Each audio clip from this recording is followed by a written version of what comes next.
Screen sir ఇది మనకి FM 1 touch ఉంటుంది. మనకి ఏది కావాలంటే అన్నది ఇక్కడ నుంచి సెట్ చేసుకోవచ్చు. స్టీరింగ్ మీద నుంచి కూడా చేంజ్ చేసుకోవచ్చు. మనకు వాల్యూమ్ చేంజ్ మనకి ఇక్కడ ఉంటుంది, మైనస్ ప్లస్. సేమ్ మీరు టైంలో ఇక్కడ నుంచి మాన్యువల్ మైనస్ ప్లస్ చేసుకోవచ్చు. ఇది ఫోన్ లిఫ్ట్ చేసుకోవడం, ఇది కట్ చేయడం. ఇది వాయిస్ రికగ్నైజేషన్. ఇది స్టీరింగ్ కంట్రోల్కి సంబంధించింది సార్. ఆటో ఏసీ, ఇది ఆటో ఏసీ నార్మల్గా రేర్ మోడ్ చేంజ్ చేసుకోండి. మోడ్ చేంజ్ అంటే లెగ్ అండ్ హెడ్ అని కానీ ఇది చేంజ్ చేసుకుంటే మారుతూ ఉంటుంది సార్. ఇప్పుడు 2 బోత్ వే వస్తుంది. లెగ్స్కి వస్తుంది, హెడ్కి వస్తుంది. మళ్ళీ ప్రెస్ చేస్తే 1 లెగ్కి వస్తుంది. ఇది హెడ్ నార్మల్ దానికి. ఇది అవుట్-ఎయిర్ సార్.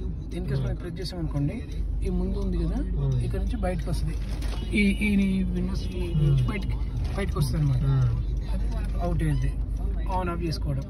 ఒకరు మనకు ఆటో కావాలనుకుంటే ఆటో. అవుట్ సైడ్ టెంపరేచర్ ఎంత ఉందో మనకు డిస్ప్లే ప్రకారం మీకు చూపిస్తుంది సార్. ప్రెస్ చేసుకుంటే దాన్ని బట్టి సెట్ అవుతుంది. మన బ్రీతింగ్ని బట్టి సెట్ చేసుకుంటాం. ఇది సిస్టమ్. ఇది పార్కింగ్ మోడల్ గైడ్. అది వచ్చేసి కన్సోల్ సార్. డిజిటల్ మిడిల్లో వస్తుంది.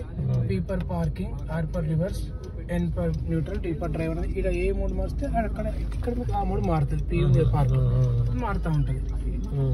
ఇది కన్సోల్ సార్. ఇది పియానో డాష్ బోర్డ్ అంటాము. ఇది కన్సోల్. గ్లో బాక్స్ ఇది ఉంటుంది. పవర్ అవుట్ 2 ఇస్తాడు సార్. USB పోర్ట్ ఒకటి, నార్మల్ వన్ ఒకటి. చార్జర్ మనకి ఇక్కడ వస్తుంది సార్. ఇది మనకు కేబుల్ చార్జర్ దీన్ని పెట్టి అటాచ్ చేస్తాడు. ఇది వస్తుంది ఇక్కడ. Hand brake. ఇది మామూలు gear box. Parking, reverse, neutral, drive, sports.